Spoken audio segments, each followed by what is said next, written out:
Ontem à noite a gente pensou um pouquinho sobre o texto da multiplicação dos pães e dissemos que esse é o único milagre narrado pelos 4 evangelhos. E como o texto bíblico, ele também é polissêmico, ou seja, ele oferece vários sentidos, nos sinóticos, a multiplicação dos pães e peixes acontece dentro de uma perspectiva, e foi o que nós conversamos ontem à noite.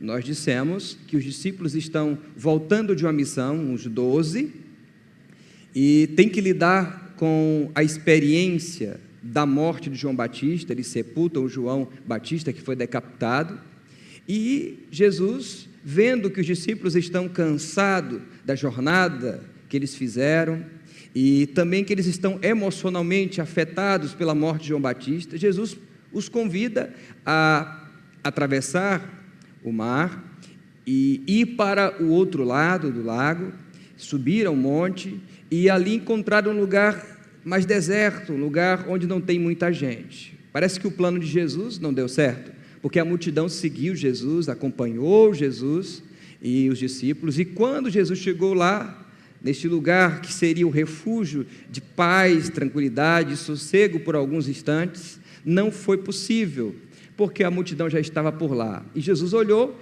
e viu ali que elas estavam como que ovelhas sem pastor e que precisavam de ajuda. E Jesus ensinou até mais tarde, e resultou que eles ficaram ali até o cair da tarde e tiveram que alimentar toda aquela gente. E os planos de Jesus e os discípulos tiveram que ser alterados por causa da necessidade, da demanda, da necessidade de todo um povo. Essa foi a narrativa de Marcos, que a gente leu ontem à noite. Hoje eu quero ler a mesma narrativa da multiplicação de pães e de peixes, e eu quero ler com você o Evangelho de João. E veja comigo o que João, o evangelista, vai nos ensinar sobre esta experiência da multiplicação de pães e peixes. Leia comigo, acompanhe comigo agora, o capítulo 6 do Evangelho de João, o Evangelho joanino, que diz assim, a partir do verso 1: Algum tempo depois, Jesus partiu para a outra margem da Galileia, ou seja, do mar de Tiberíades, e grande multidão continuava a segui-lo, porque viram os sinais miraculosos que ele tinha realizado nos doentes. Então Jesus subiu ao monte e sentou-se com os seus discípulos. Estava próxima a festa judaica da Páscoa. Levantando os olhos e vendo uma grande multidão que se aproximava, Jesus disse a Filipe: Onde compraremos pão para esse povo comer? Fez essa pergunta apenas para pô-lo à prova, pois já tinha em mente o que ia fazer. Filipe respondeu: 200 denários não comprariam pão suficiente para que cada um recebesse um pedaço. Outro discípulo, André, irmão de Simão Pedro, tomou a palavra. Aqui está um rapaz com 5 pães de cevada e 2 peixinhos. Mas o que é isso para tanta gente? Disse Jesus: mandem o povo assentar-se. Havia uma grama naquele lugar e todos se assentaram. Eram cerca de 5.000 homens. Então Jesus tomou os pães, deu graças e os repartiu entre os que estavam assentados, tanto quanto queriam, e fez o mesmo com os peixes. Depois que todos receberam o suficiente para comer, disse aos seus discípulos: ajuntem pedaços que sobraram, que nada seja desperdiçado. Então eles ajuntaram e encheram 12 cestos com pedaços de 5 pães de cevada, deixados por aqueles que tinham comido. Depois de ver o sinal miraculoso que Jesus tinha realizado, o povo começou a dizer: sem dúvida, este é o profeta que devia vir ao mundo. Sabendo Jesus que pretendia procurá-lo e proclamar o rei à força, retirou-se novamente sozinho para o monte. Essa é a narrativa do Evangelho de João sobre a primeira multiplicação dos pães. Os estudiosos vão afirmar que em João, o evangelista, há um nome que é dado que é chamado de Cristologia Alta. E por que é chamado Evangelho de João de Cristologia Alta, diferente dos sinóticos, Mateus, Marcos e Lucas?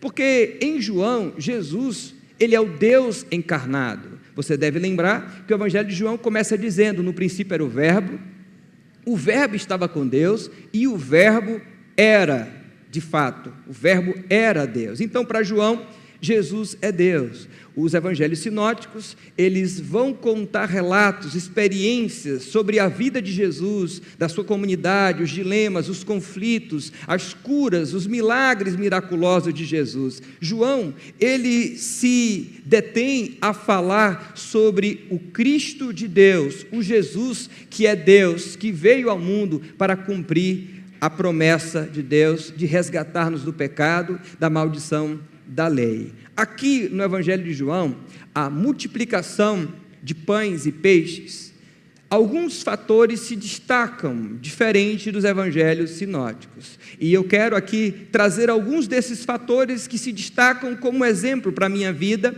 e para a sua vida. Primeiro, eu quero pensar sobre as personagens desse texto. Aqui a gente tem Jesus, os discípulos como um todo, os 12.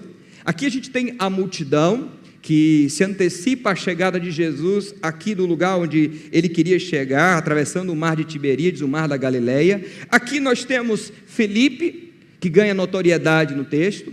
Nós temos André, que também é destacado no texto. E nós temos um menino. Em algumas versões, a tradução em português vai chamar de um rapaz, mas o termo grego nos faz pensar a ideia de fato de um menino, de uma criança. E cada uma personagem desse texto, cada um desses personagens aqui, se assemelha a uma espécie de reação às adversidades da vida, reação a Jesus, reação diante de Jesus. E lendo o texto, a gente vai identificando um pouco da divergência que há entre cada personagem. Por exemplo, Felipe aqui no texto. Felipe é aquele em que Jesus o procura, e Jesus se dirige a Felipe aqui no texto, e Jesus fala com ele: onde nós compraremos pão? Onde nós vamos comprar alimento para essa multidão? 5.000 pessoas, aqui o texto vai relatar. Não conta-se homens e não conta-se mulheres também, então muito mais do que isso. E a resposta do Felipe é uma resposta que o texto, o próprio João vai dizer que Jesus já esperava essa resposta dele. Diz assim o verso 6: fez Jesus essa pergunta apenas para pô-lo à prova. Jesus conhecia o coração do Felipe, e Jesus procura o Felipe é daquela região ali, possivelmente está familiarizado com a geografia, com os elementos, com os aspectos daquele lugar. Jesus procura Felipe e fala: Felipe, como que a gente pode resolver o problema? Onde a gente vai comprar alimento para esse povo? E a resposta de Felipe é a resposta da lógica do capital, é a resposta que muitos de nós daríamos hoje com a nossa mente baseada no capital, no consumo, no dinheiro, nas resoluções das coisas a partir do concreto, do material, do real, dispensando o elemento da fé. O Felipe aqui agrega em si, na sua personalidade, aquela pessoa que confia apenas no que vê, aquele que pensa a partir do palpável, do real, do concreto. Gente de mente pós-moderna, gente que vive na perspectiva de um mundo pós-moderno, gente que vive sobre o jugo de um capital, gente que pensa o mundo na perspectiva da lógica do capital. Embora tempos diferentes aqui, nós vamos encontrar o Felipe em muitos de nós hoje, homens e mulheres, perfis do século 21, que pensa o reino e todas as dimensões na perspectiva da lógica do capital, do dinheiro. E igreja, 55 anos, a gente já viveu muita experiência de que Deus fez muitas reviravoltas no meio de nós, coisas que a lógica humana não é capaz de explicar, coisas que a gente não consegue dizer como aconteceram, porque a gente olhou não somente da perspectiva da lógica, do material, do concreto, do real, não apenas da perspectiva de um pensamento pós-moderno, como chamam alguns teóricos, a partir de uma perspectiva de mentalidade do século 21. Filipe aqui significa talvez você e eu, gente que se pauta no material, gente que olha para o que tem em mãos, gente que faz conta, gente que calcula, não que isso seja ruim, mas o problema aqui é quando as circunstâncias não são favoráveis a nós, nós precisamos agregar não somente ao valor racional, mérito, mas também precisamos pensar sobre elementos da fé. A nossa igreja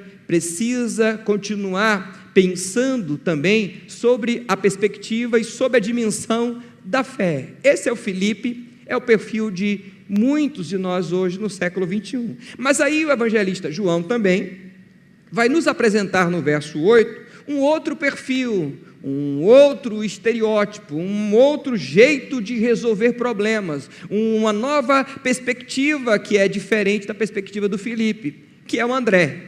O André, aqui no texto, irmão de Simão Pedro, tomou a palavra, diz o verso de número 8. E ele apresenta um jovem que tem ali pães e peixes. O jovem apresenta aqui 5 pães e 2 peixinhos. Historiadores vão afirmar que ali é a ração para um dia, ou seja, é o alimento para um dia.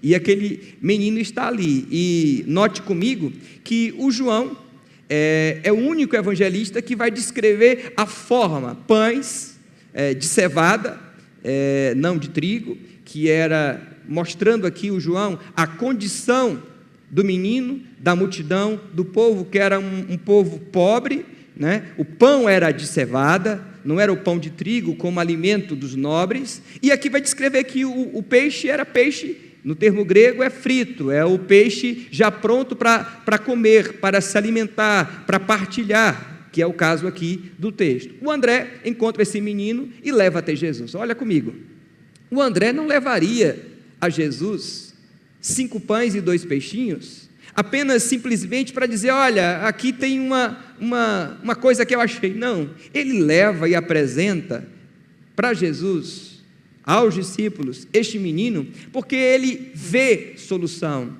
ele vê que ali algo pode ser feito e pode acontecer, não nas nossas mãos talvez, mas nas mãos de Jesus, sim. E aqui a gente tem o Filipe, a lógica do capital, e a gente tem o André, que é a visão da fé, é aquele que apresenta soluções, é aquele que se apresenta em momento difícil como aquele que pode resolver o problema ou apresenta aquilo que tem em suas mãos. A Bíblia está cheia de relatos de gente que não eram tão notáveis assim, diante da sociedade que vivia na época, e gente que tinha elementos que não eram tão suficientes assim.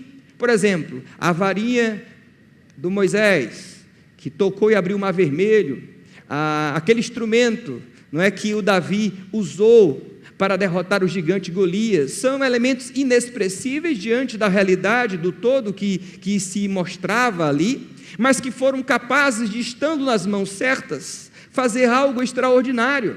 Talvez o André pensou, em minhas mãos não é muita coisa, mas nas mãos de Jesus isso pode se tornar muita coisa. E é apresentado esse menino. E quando apresenta esse menino, o Jesus aqui, narrado por João, ele toma os pães e peixes e ele dá graças. João abre um pequeno detalhe no texto para dizer que estava próximo à Páscoa, para fazer menção talvez que a oração e a apresentação dos elementos, pães e peixes ali, eram simbolizados ou simbolizavam ali, de fato, aquele momento de mesa, aquele memorial de mesa, aquele memorial de estar à mesa e de se alimentar. E aqui vem algumas coisas que sutilmente são apresentadas por João, que eu quero chamar a tua atenção. Primeiro, a expressão assentar-se aparece algumas vezes, pelo menos 3 vezes aparece aqui, ou seja, João quer dar ênfase à ideia de que fizeram as pessoas, a multidão, sentarem. E isso é notável. Por que é notável? O verso de número 10, o verso de número 11 e o verso em diante vai falar que a multidão assentou-se.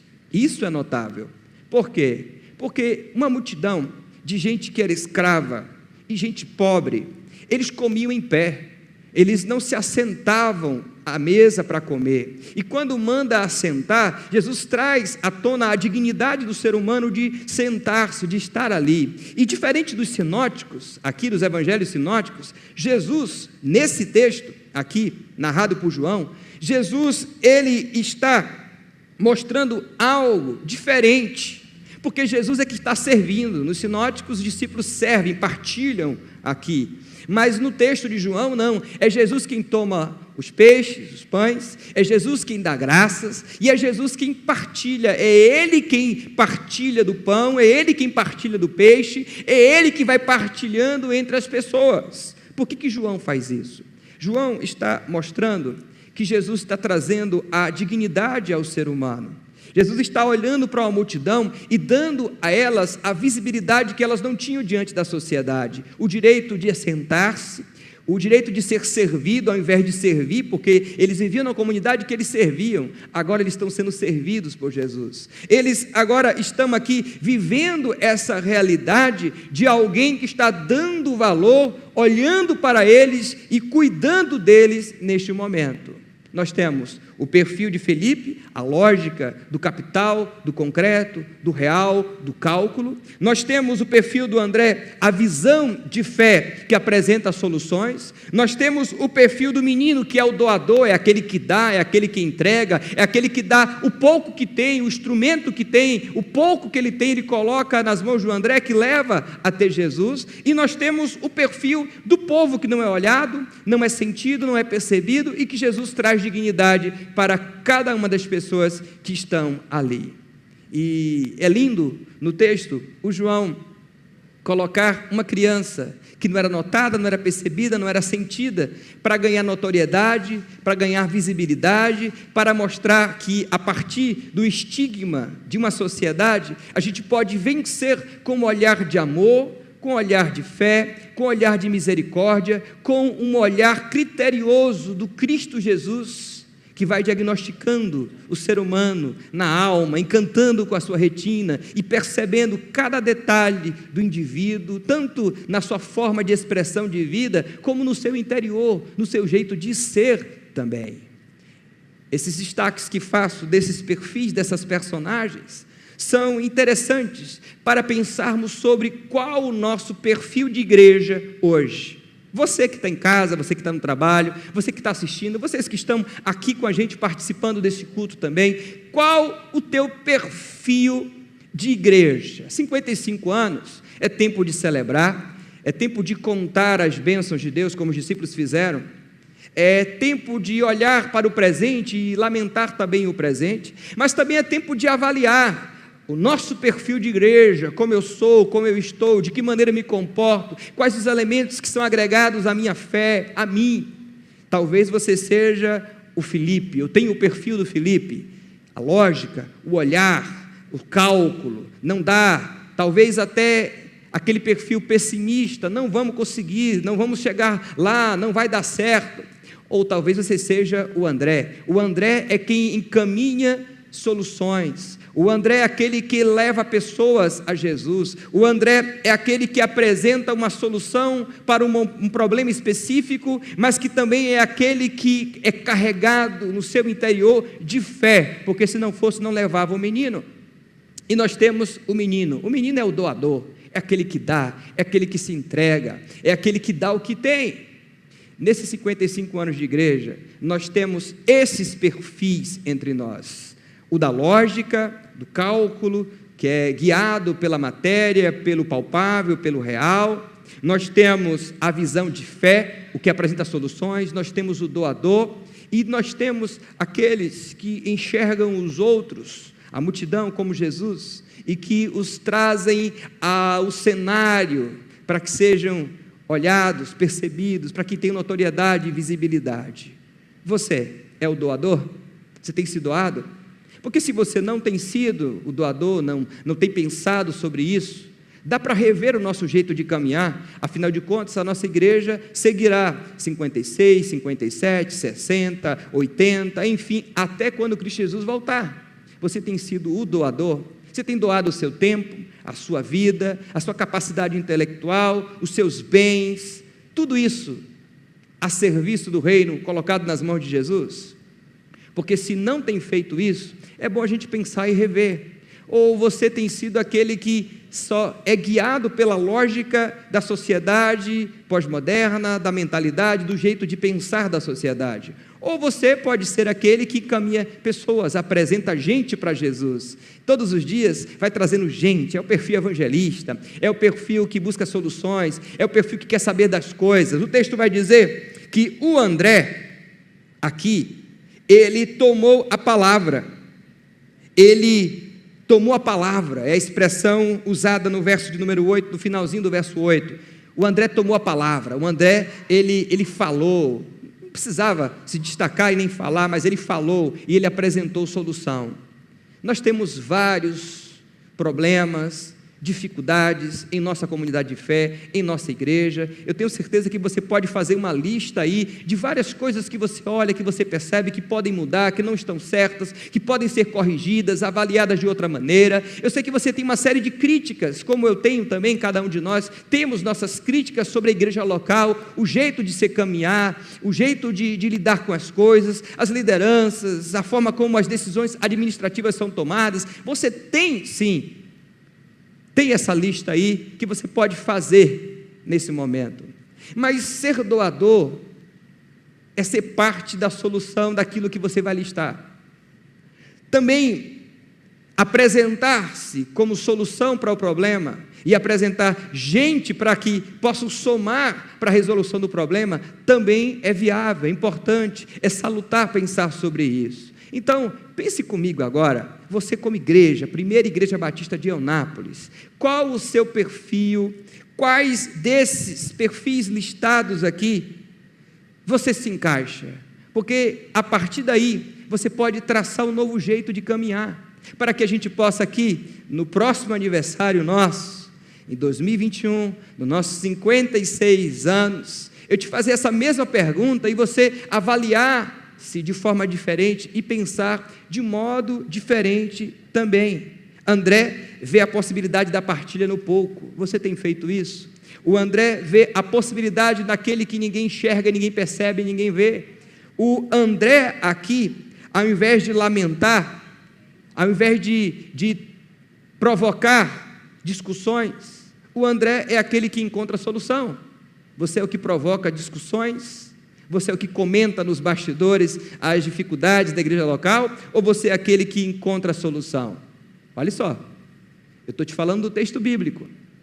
E essa palavra do Senhor é para a gente avaliar o nosso coração, a nossa vida. O texto fala de partilha, o texto fala de olhar a vida com um olhar de fé, o texto fala de superar a visão de uma sociedade, de olhar o mundo somente a partir da lógica humana. O texto fala sobre olhar as coisas que não são vistas e percebidas. O texto fala sobre romper com as barreiras que limitam a nossa participação à mesa. E olhar para essas barreiras que limitam a participação à mesa é pensar na igualdade de todos, é pensar na comunhão, é pensar na unidade, é pensar na saúde do corpo, é pensar sobre um reino de Deus que envolve a todos e que todos e todas, partilhando da mesma fé, são capazes de somar neste reino. Você precisa somar neste reino. Você precisa, assim como eu, assim como cada um de nós precisamos, viver a fé, trazendo soluções, sendo doadores e vendo, enxergando aqueles que não são olhados, percebidos e sentidos. Eu, nesse momento, te convido a orar. E nesta oração, conversando com Deus e dizendo para Ele como você se sente, como você está, qual o perfil destes descritos no texto aqui, destacados nessa reflexão dessa manhã, quais perfis você tem vivenciado nesse momento. Ore comigo agora. Deus, nós somos gratos ao Senhor pela Tua palavra que nos provoca, pela Tua palavra que nos desperta, pela Tua palavra que nos sacode e nos faz acordar de alguns momentos de sonolência que a gente tem, de letargia espiritual.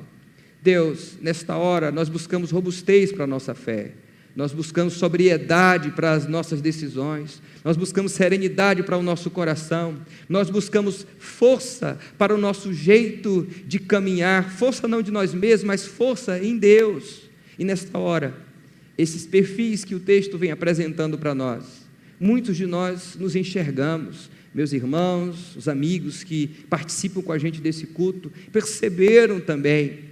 Deus, nesta hora nos ajuda a ser doador como este menino, nos ajuda a ser aquele que encontra a solução como o André, aquele que tem uma visão de fé, que possamos fazer da multidão uma comunidade como Jesus fez, e olhar para cada uma delas e tratá-las com dignidade, pedindo que se assentem, trazendo dignidade e servindo a cada uma delas. Deus, que nenhum de nós possamos carregar esse único sentimento e único olhar diante da vida, do cálculo, do palpável, da lógica humana, porque assim a gente não pode caminhar neste mundo como igreja unicamente. Nós precisamos e devemos caminhar pela dimensão da fé.